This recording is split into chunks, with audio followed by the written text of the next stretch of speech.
We're live. Hello, everyone. Hi, Maddie. Hi, Griff.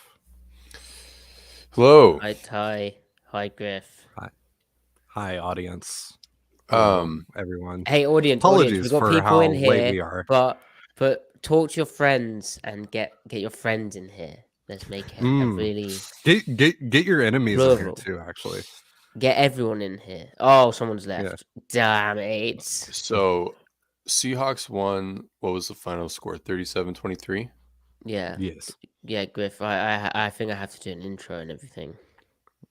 Okay, sorry. Go ahead. Let's get to the intro. This I is snipe. gonna be I very sniped professional. I'll your just moment. have a sip of coffee here as more people leave. We literally had 7 people leave. Oh, that is hot. Hot coffee. Welcome to Seattle Overload, where the Seahawks are above 500 for the first time since week 1. They have beat the Los Angeles Chargers 37-23 on the road in their most dominant, most complete performance of the season. So naturally, we're really, really excited. Griff, how good was that? Yeah. It's amazing what a win can do for the chemicals in your brain, not just for the first 24-hour period, but the following 6 days. They're 4-3 now. Top of the division. The whole season's wide open now. I mean, if the Like Super defense, Bowl wide open? the division's wide open. I'd say, like it's you could call them favorites at this point in time. Favorites? Yeah, slight favorites over the Niners, I'd say, which is a weird thing to say. Hmm. Just because that defense, even though they got rocked today, is still really good. It's cool that the offense had a bounce back game, and they weren't perfect. I don't even know if we call them great, but if this is what their good is, that's awesome. They did this without DK. Hopefully he's okay. We'll find out. The defense is at worst now formidable. I mean, I don't know what they're going to be from here on out every week, but I think we know what they're capable of now. There were a lot of cool things that happened in this game, you know. So a lot to talk about, guys. What's your general impressions? Really bummed about DK. First of all, that's kind of what's mostly on my mind right now. But overall, really, really stoked about what this team did. And 23 points, I think, is a little skewed. We'll probably get into a lot of that later on in the show. But this defense was great. I thought, once again, absolutely everything that you needed it to be. And it wasn't a great day for Geno. Some underthrows, some overthrows, stuff like that. Had some interior pressures, all that. We'll get into all of that, but I think you still got to feel pretty good about what this offense did. 200 plus yards of rushing. Ken Walker obviously leading the charge on that. He had a great day. This team is in a really good spot right now, and this is a really good thing to happen as well. I think because trade deadline happens before the next game, so Yeah.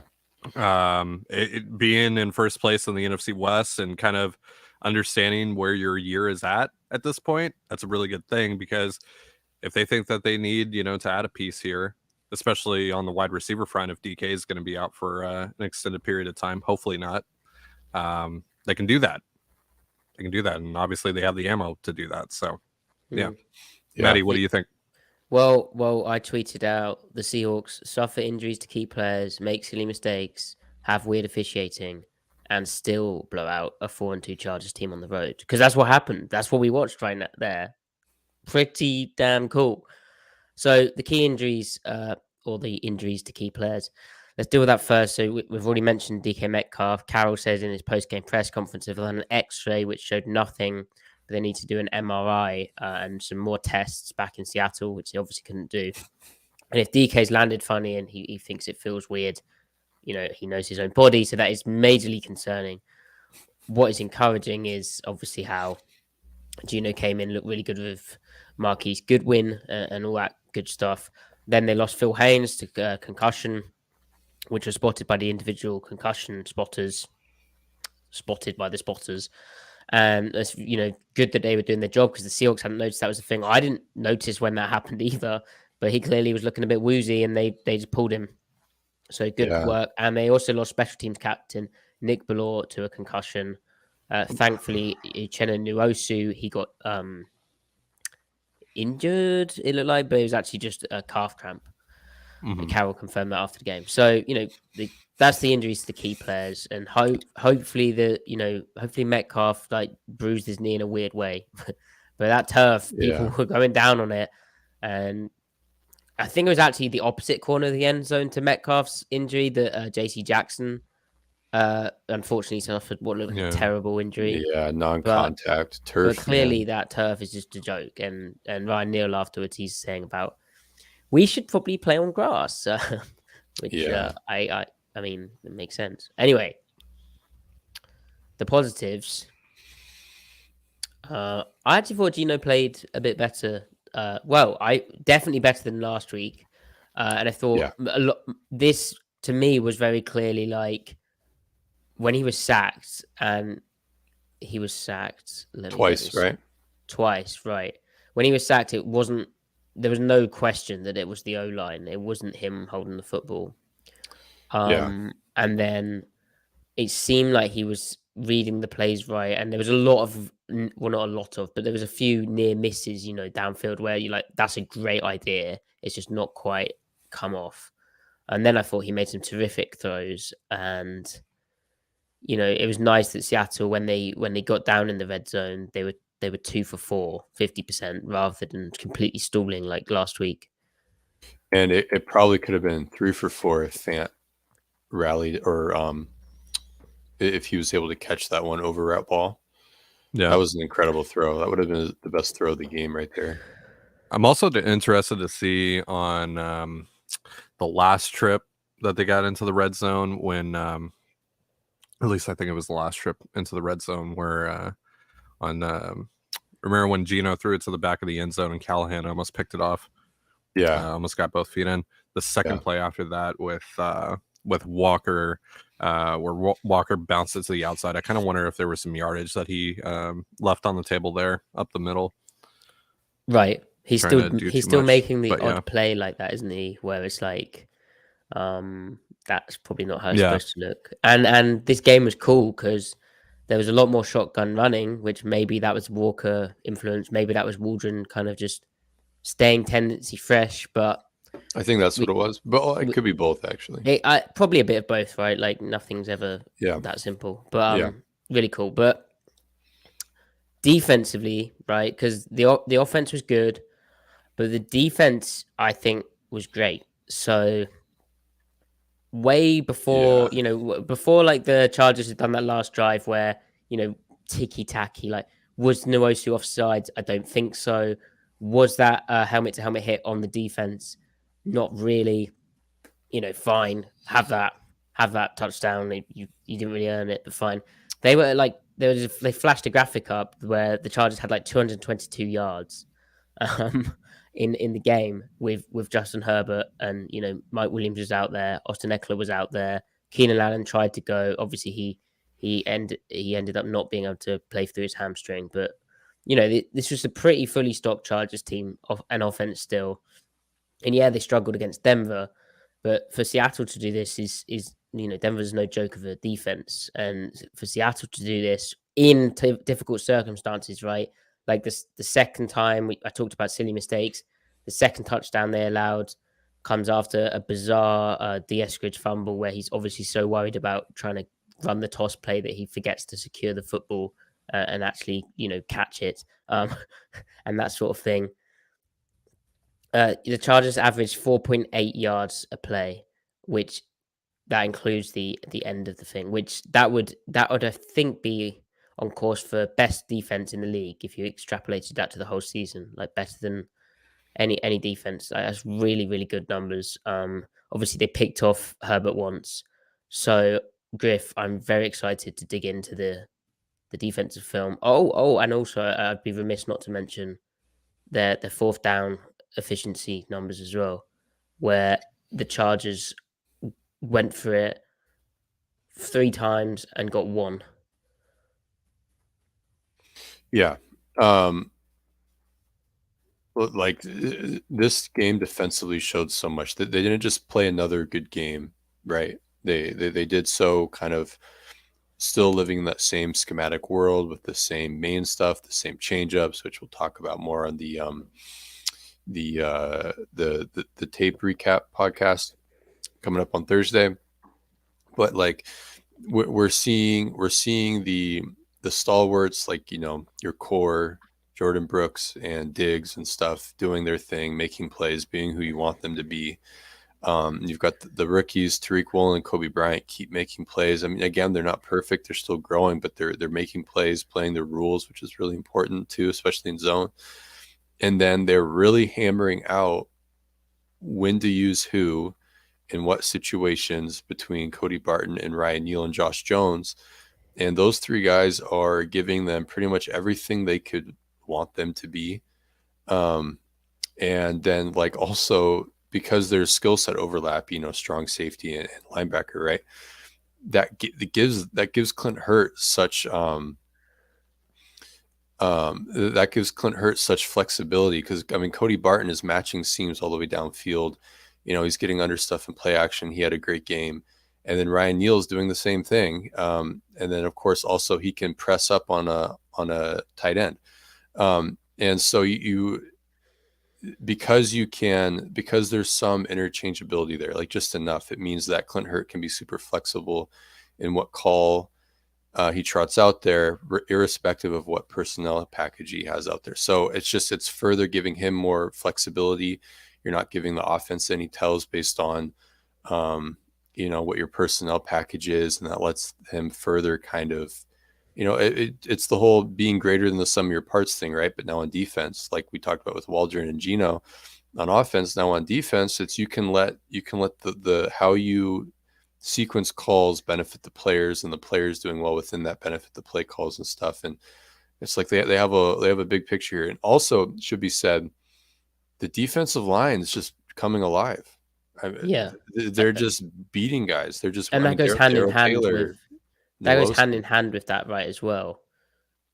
With Right. with Absolutely. the play calling, also the coverage, right? And I find it interesting. I think the fact that Eckler goes 9 rushes for 31 yards, but more than that, 12 receptions for 96 yards. So there isn't like a crazy average, but they're checking it down to him. But despite that, the Chargers only go 5 for 15 on third down.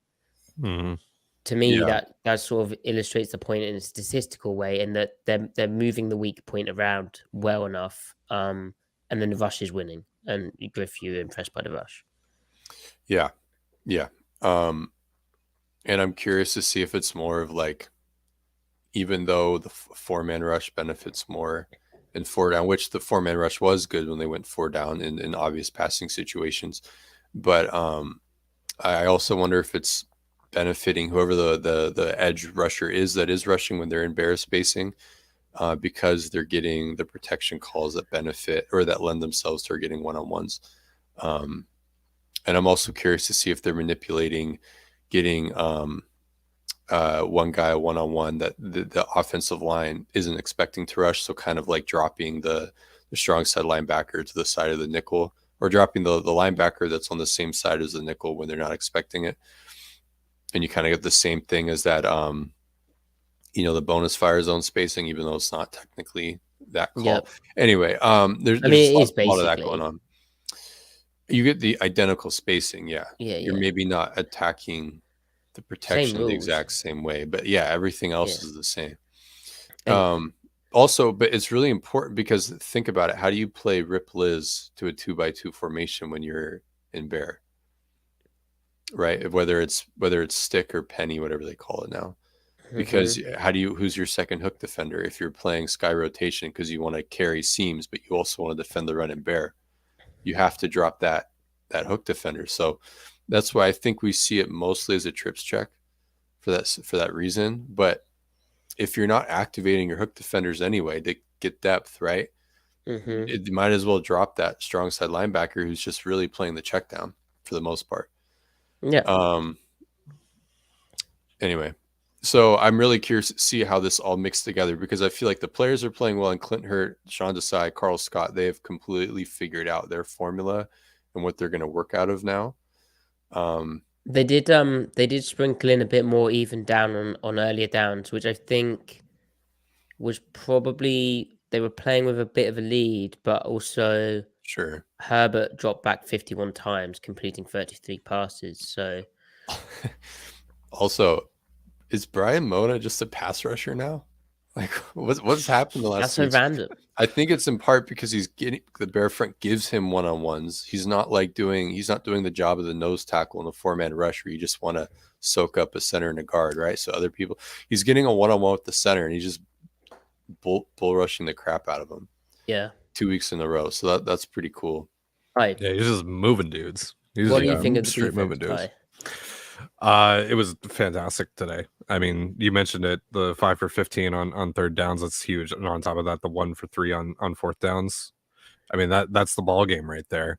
Did we mention Mike Jackson yet? Did either one of you mention Mike Jackson? He had a great game today as well. Obviously had the drop pick that would have been game over right there. But overall, he had some really nice reps, some really big reps today.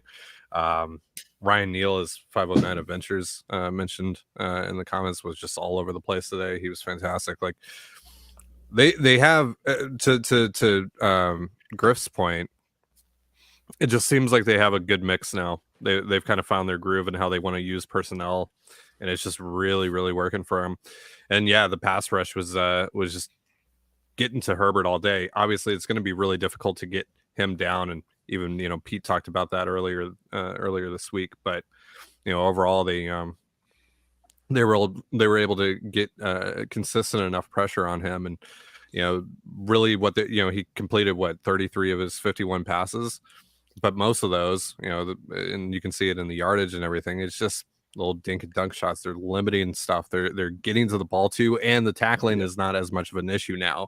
That's the big thing too, right? Is like they're actually making tackles now. They're not allowing extra yardage that shouldn't be there overall. There was a couple of missed tackles today in open field situations, but you can excuse that. Overall, though, they've gotten that handled, and now that they're getting back to the basics, just schematically, it's just really working for them, and the personnel that they're using right now is just matching up very well. And so you got to feel really confident about this. Obviously, the Chargers right now, they're banged up, including Herbert, and they're kind of just in hell right now overall as a team. But I think this is something that can be sustained, and like you said earlier, Griff, if this is, at worst, they're at least, they're serviceable as a defense right now. That's good enough to win ball games with the way that this offense is playing right now. So here's a juicy number. The Seahawks' time of possession was 33 minutes 57 seconds. The Chargers' time of possession was only 26 minutes 3 seconds. And so that speaks to the complementary football that was taking place. And it's also nice because obviously Seattle has had some moments where they've been on the flip side of that in recent memory. Now, are we done with the defense? Because I want to talk about. We should circle back to what Ty said about Ty Jackson. So, or not Mike Jackson, rather. Ty Jackson. Yeah. Oops. So neither Sidney Jones or Artie Burns were active this week, and that was after Sidney Jones was, and Artie Burns was the previous week. And now I think one or both of them showed up on the injury report again, but it's just commentary that like Mike Jackson has been holding them off even when they have been healthy, and he's been getting better, So, I mean, he might have just locked down left corner this week for good. They might just be saying you're the dude now, which is pretty cool. Undrafted free agent journeyman. He had a, splash game last year, but no one really thought he was going to be in the mix, right? But now he's locked it down. I mean, it's like with DJ Reed, right? DJ Reed was a waiver wire pickup. I don't know if Mike Jackson's going to be at that level, but the dude's playing well. He's taking care of the fade ball. He can contest now he's trusting himself to not play too high against minus splits where he likes to give a lot of room, a lot of cushion, right? Like remember Chris Olave had some comeback or curl routes on him. He can contest the out routes and the the comebacks and stuff. It's like, all right, If that's what they're getting from him, I'll take it. So pretty cool. Yeah. Yeah, he's Well, and this is what Maddie and I were talking about on Wednesday, right? Was like, what is kind of the reason for putting Sidney Jones on the trade block, right? Did Mike Jackson actually lock this thing up? Do they just feel confident in the depth? I think it's the former. I think Mike Jackson has this thing locked up right now with the way that he's playing. This was his best game to me. Yeah, I agree. Well, the fact you haven't noticed him like from a broadcast until this game for a bit, and for this game it's for positive reasons, albeit a dropped interception. Like that's a pretty good indicator, and like he was always technically sound. Like I quite liked him. It was just I mean probably just acclimatizing to the what's going on out there against like first string guys because he's never done that before. Yeah, and there's just so much to talk about the defense, and we will cover it in the film podcast as well. But they seem to get so many tipped footballs. Their rush plan seems so good each week for like what type of quarterback they're playing, what type of offense they're playing, and they're all sort of working together. And how cool was it seeing Bruce Irvin draw a holding penalty with a bit of a floppy sort of dive at the end? But Also, he was active and he was setting the edge and he was in on Yeah. passing downs, so they trust him in that sense as well. And he was giving Darryl Taylor a breather. Like that's just awesome. I agree. I mean, yeah, agreed. And when you said setting the edge, when they're in too high and they're in bear, I mean, he can basically two gap. He can set the edge and work back inside. And he had like 3 tackles where he worked back inside into the C gap or D gap. And it's like if your edge can do that, that lets your safety, be even more pass first than he already is. So, and Nwosu can do that really well too. So, yeah, it's good stuff all around. Before we get into the offense, what did the Chargers do to the Seahawks? Gino was talking shit to the sideline. Jason Myers was talking shit to the sideline. What was that all about? We had Khalil Mack like trying to fight Kenneth Walker. Like what was going on today? It's good stuff, is what it was. They're out there. They were competing. They just lost. They're competing. They're competing their freaking tails off.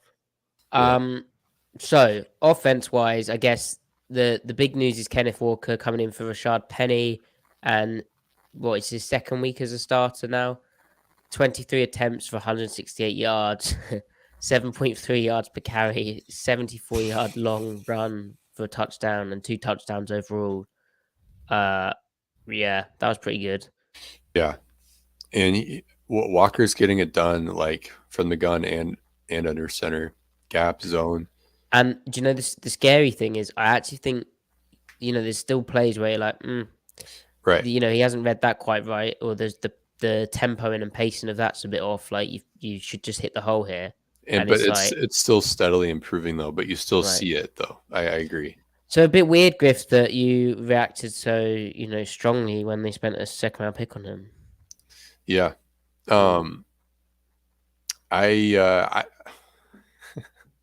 yeah. Go ahead, pour it on me. And I did just tweet out a stream of consciousness about my thoughts about the pick. I said specifically, in a vacuum, Kenneth Walker was a bad process pick. In context, it wasn't a bad process pick, but maybe not a good one either. In result, it was a good pick. So you're covering your bases. I am absolutely hedging. I can't be killed. I mean, like I'm of the mind that draft if you want to draft your running back, take the best one available, like in the 3rd round, unless you think it's someone who's like really good out of the backfield or something, like receiving, like McCaffrey or Kamara or something. Because I think they're game breakers. Well, and game breakers, right? So interestingly, Penny had like the most explosive runs by like a mile in college, and they took him in the 1st round, which I mean, I wasn't really a fan of that, right? Then Kenneth Walker was the same. He didn't have quite as many as Penny. I think Penny's like top 10 in college football history. Walker's like top 30. But like they clearly look for, if they're going to do it, they look for that dude. And that kind of game breaking ability does not exist in the latter rounds. Yeah. And right or wrongly, that's just how it. Right. And for me, it's like I'm reevaluating. Like if they do hit explosives at obscene rate, then maybe you should be taking a look earlier. The other thing though is that the context of the pick, they didn't have that many holes, and people kept talking about them like they had all these holes, and whatever holes they did have, they filled that draft anyway. And I think they were right. They bet that there wouldn't be important players taken between Walker and Lucas, and they were right because Lucas was still available, and there were still like 3 or 4 more starting quality prospects at right tackle. They got it right because I think I was. Well, I mean, we were saying about quarterback, right, which is a different conversation, and with what they've got in Gino, they were right on that. Okay, now, the other option was I was saying, hey, we'll do what about Lucas here, because they're taking Maffei, who was at the bottom of their perceived edge group, because they missed out on, or maybe they didn't miss out on, but we felt Ebiketie was the better prospect, and some in the building did, but there was a bit of a slight disagreement on that between him and Maffei. But yeah, it's worked out. But this game, right? That toss touchdown. I mean, that was like peak Seahawks in the. They were leading by 14, I think, and then it's just put the victory on ice. Like that was a really a special moment, Ty. Yeah, that was. I mean, that's the way that you want to do it, right? Like there was so many plays in this that it was just like Pete's loving this. Like the Kenneth Walker run where he was stopped, I don't know, 3-4 yards short of the sticks, and then Lucas kind of helped push him with Kenneth Murray on his back, all that stuff. I mean, that's Pete Carroll ball right there. Like, and being able to finish this game the way that they did, DJ Dallas getting that first down, all that, like that's just.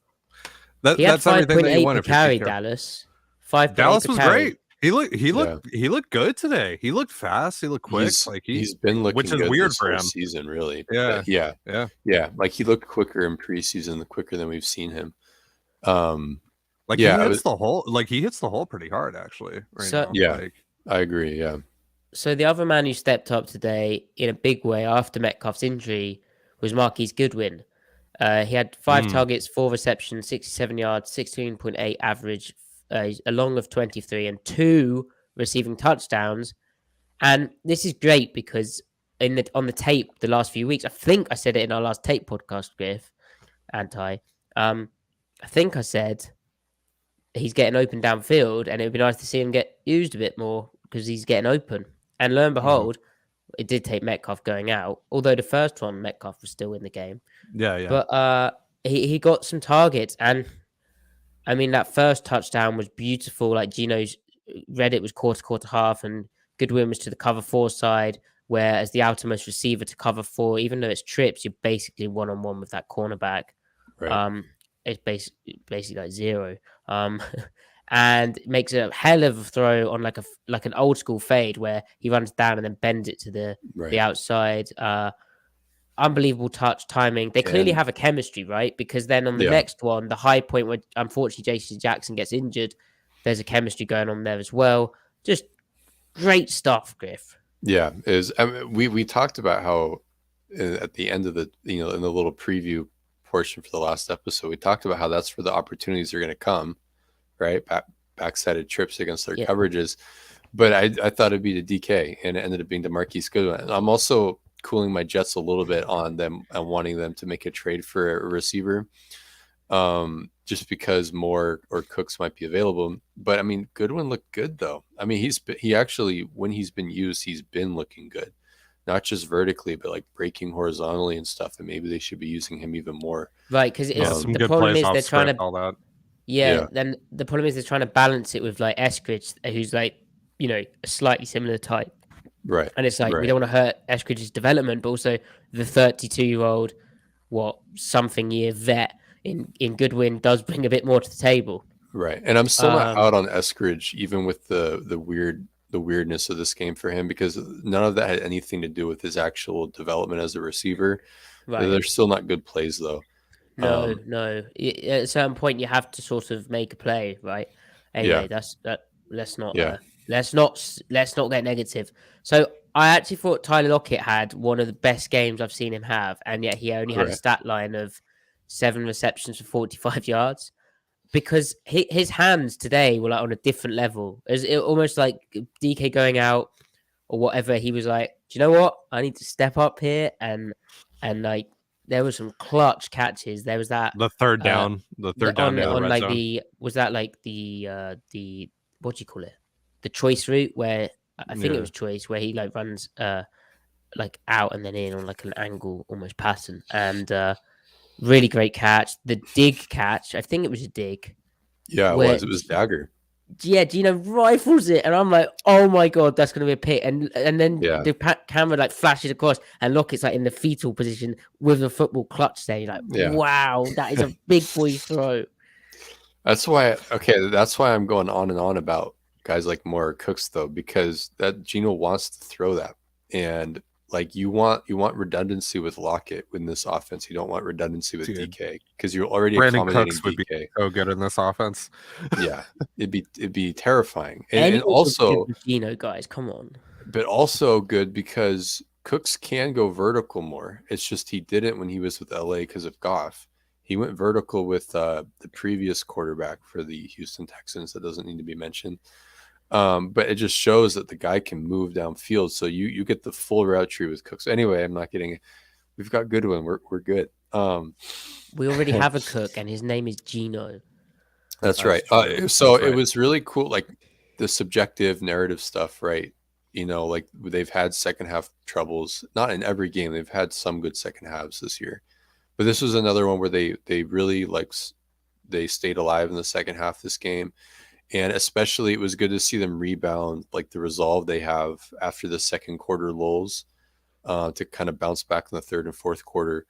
I mean, and that goes for the defense too, but like this team just didn't quit. They just didn't die, which is cool to see. Yeah.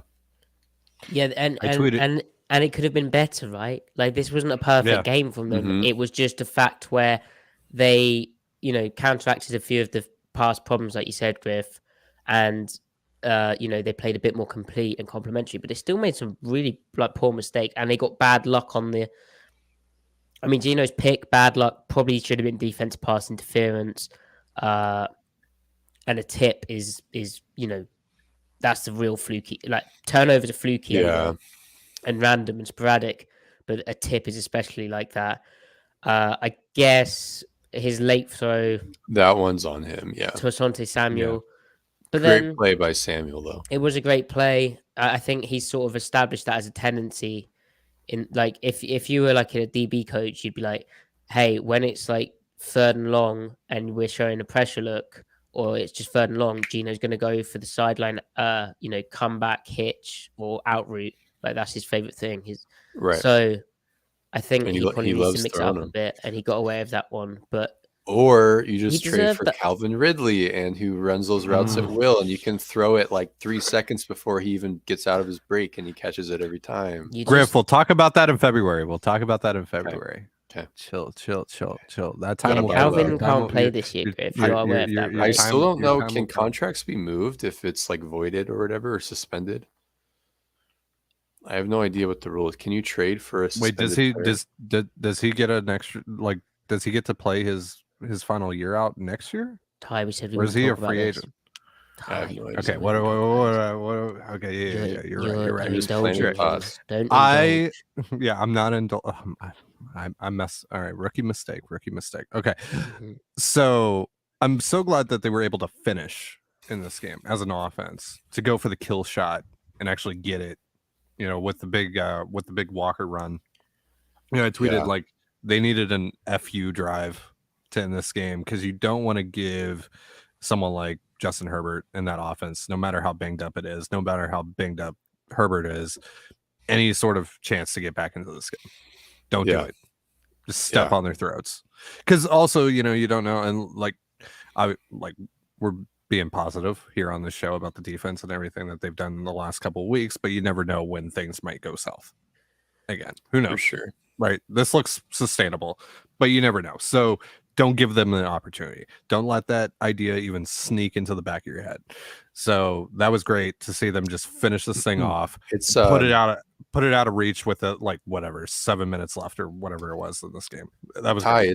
It's with respect to what you're talking about. It kind of reminds you of the Seattle Mariners, doesn't it? that resolve, that never say die. No, That's I mean that I'm that's not true. trolling. I'm saying Yeah, that's true. That's true. like That's they true. It's don't. just hearing the name. Sorry, it's just hearing the name. Hopefully the yeah. Seahawks last longer in the playoffs, though, right? Hey, the Seahawks. Okay, that would be a moral victory, just like this whole season was a moral victory for the Mariners, though. That's thank you, Griff.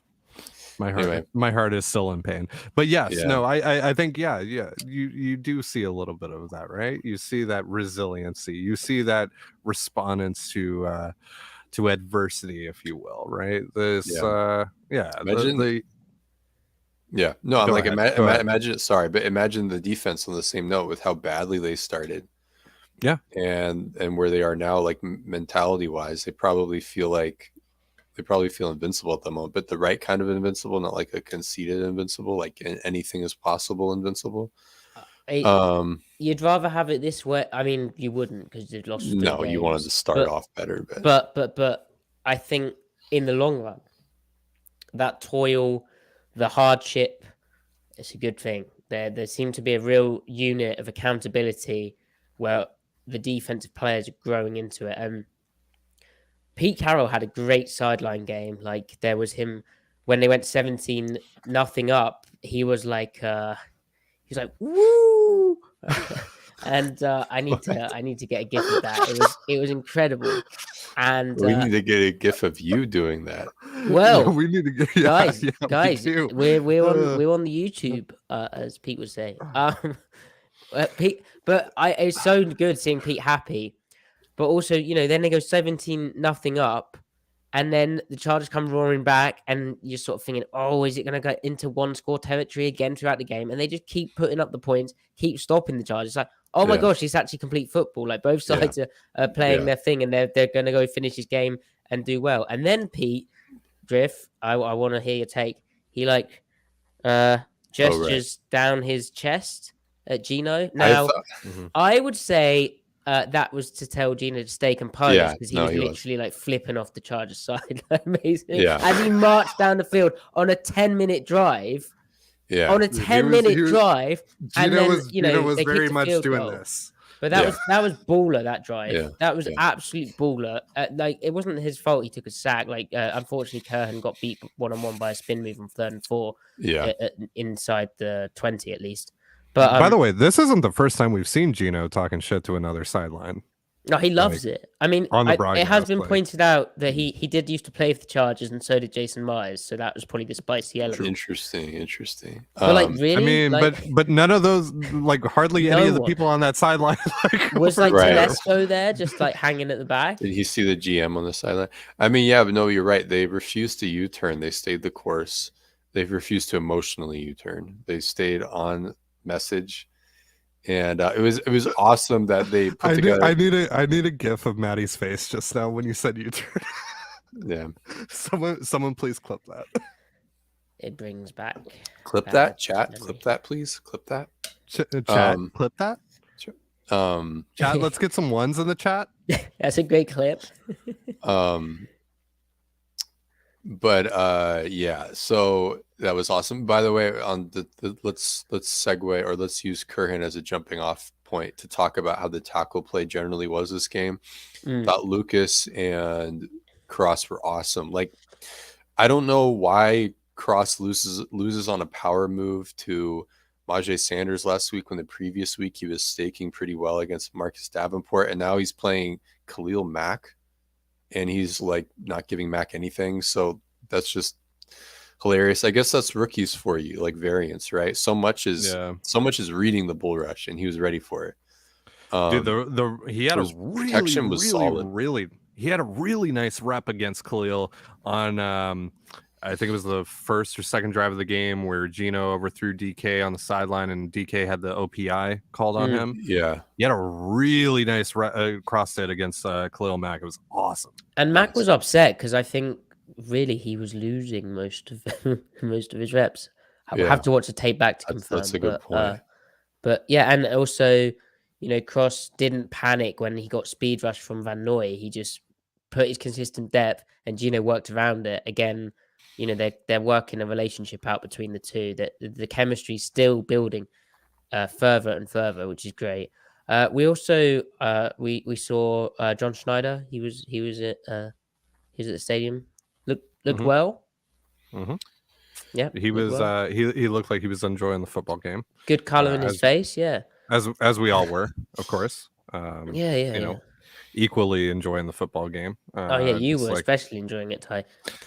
yeah. No, I was having a good time watching this football game. It was a good game. A lot of stuff happening. You know, while we're very much defense centric here on this show, I am kind of an offensive guy a little bit, just a You are little bit. I very like points. offensive. Yeah, no, that's a whole nother discussion. I mean, you're one to talk though, you obnoxious, toxic piece of shit. But yeah, this was Schneider looked like he was having a great time. You know, I was having a really great time though when I saw that throw that Geno Smith made to Noah Fant there in the red zone that Fant unfortunately did not catch, but that was another insane throw by Geno.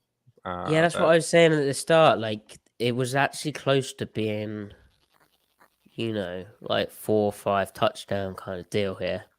And I don't really think it was Geno's fault that, it wasn't his missed opportunities. It just didn't quite come together, which, that happened. You still put up 37 points. Yeah, good stuff. What else do we need to talk about? I'm surprised we stopped ourselves from talking about the Neal interception. But anyway, go ahead. Well, Ty. that was so simple, wasn't it? Like, yeah, I didn't understand what that was.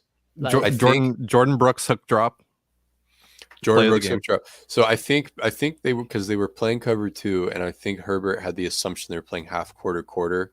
So they were assuming that Neal as the dime back in the underneath was a flat defender, and he just assumed he wouldn't be in the picture at all. So I think he didn't see Neal at all, and then he thought he was the backside curl. I think so. But then I thought, and it was trips away, wasn't it? And they'd cover 2. So I think he thought he was just out of the picture completely, and then he thought, well, I can beat Brooks I can put this in front of him, but Brooks his zone drop was just too good. He was just underneath it. So if Neal didn't pick it, Brooks would, or at least bat it down. And Herbert makes those throws all the time where it looks like it's not open, but he fits it over or just past the linebacker, right? So, I mean, a great play by both of them. If anything, Brooks forced the ball to be put ahead further than Herbert would have wanted to, and Neal read it like a drum too and got underneath it to make the play. So that's just collective zone defense being read awesome. it like a drum. Played it like a drum, read it like a book. Let me U-turn on that one because played it like a book. I'd like to take it back. Anyway, Seahawks are good now. Question mark. 4-3. Exclamation mark. The Seahawks are good now. Period. Exclamation point. The Seahawks are good now. Exclamation mark. The first place Seattle Seahawks, folks, because the Rams don't play this week, so they stay at 3-3. 49ers lost. Cardinals won, but the Seahawks, of course, have the tiebreaker on them, and also they're just a game up on them. But more importantly, the Seahawks right now. The Rams host the 49ers next week. More importantly, though, if the season were to end today, and of course it's not for another few weeks, the Seahawks would have the 6th overall pick in the draft. And not if you look at their own pick, look at the teams ahead of them, you could argue that 4 of the 5 in front of them would take a quarterback or need a quarterback. Imagine needing a quarterback. That is weird. Things are getting really interesting. So if Denver will Denver take a quarterback at 6? They don't get to pick at 6. Oh, you're right. Damn it. Silly me. They do need a quarterback though. So the Seahawks play the Giants next week, and that's a big one because 5-1 New York. No, 6-1 New York. 6-1. 6-1. Which still seems hard to believe, but Dable is doing a hell of a job coaching them up, and that's a kind of different offense, which we will preview. But there's a lot of interesting formations, kind of a mobile threat, intelligent stuff. So until that point, real quick, are we in let's fly mode already, or do the Seahawks have to beat the Giants for us to be like let's fly? What do we feel? Well, the Giants If- did start losing, right? If they beat the Giants and hold them below their average, like offensive average, like firmly below it, they don't have to dominate them because they're scoring a lot of points right now. Then I think you start talking about the Seahawks having within them to make a deep playoff push if they beat the Giants. Like if they beat the Giants, they should be an 11-6 team, assuming they're good enough to beat the Giants. And if you're an 11-6 team, you can do damage in the playoffs. But I don't know. One game at a time, right? Didn't I predict this game as 31-7? You did, actually. Oh, that was so close. Like it You were, wasn't, because but, to take away the safety and take away the points off turnovers, and who knows where this game goes. Oh yeah, I I forgot don't, about the safety. I don't think they're scoring more than 14, 16 points without the turnovers. so close, But and yet that's so not far. how life works. Well, football is full of if buts and maybes, and that's that. If and It's a buts game were- of inches, Maddie. It's a game of It's actually a if game and of buts yards, were but if and buts were candied nuts, we'd all be snacking like kings. But they're not. So oh, I like that one. That's very good. We don't have that in the UK. that's how the saying goes over here. Oh right, that's really interesting. Do you have candied nuts in the UK, Maddie? That sounds like a UK thing. Yeah, but I feel like we call it something else. Hmm. Mm. Anyway. Well, on that note, thank you everyone for tuning in. We appreciate it. If you're on the YouTube, please do like the video. We can see you. We appreciate you all tuning in, as I've already said, and subscribe to the YouTube channel as well. If you're listening, download the podcast. Please give us a 5-star review. We will be back Wednesday or Thursday, depending on when you listen and tune in, with the Ty, Matty, maybe Griffin, newsy, press conferencey, Seahawks won again, and Denver Broncos update podcast. And then Thursday or Friday, we'll be back with the Tape podcast, where we'll delve into what actually helped the Seahawks win this game, other than the kind of live reaction ramblings that we've had here as we enter 3:20 a.m. UK time, and I start to regret having a coffee. But thank you, everyone, and we appreciate you. Goodbye. And yeah, MVGino, let's fly. MVGino. Go Hawks. Let's fly. We won it first.